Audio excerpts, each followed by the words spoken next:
In this video, I'll show you how to create an automated workflow in N8N. Start by signing into your N8N account and click Create Workflow from the dashboard. Next, click the plus button to add your first node.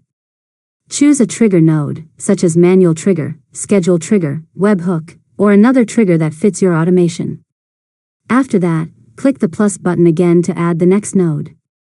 Search for the app or service you want to connect, such as Gmail, Google Sheets, Airtable, Slack, or another supported integration. Now configure the node by connecting your account and selecting the action you want it to perform. Next, continue adding nodes to build your workflow. Connect each node in the order you want the automation to run, and map data between them when needed.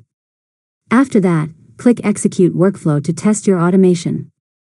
Review the output of each node to make sure the workflow is working correctly. Now make any necessary adjustments to your nodes, conditions, or data mapping until everything works as expected.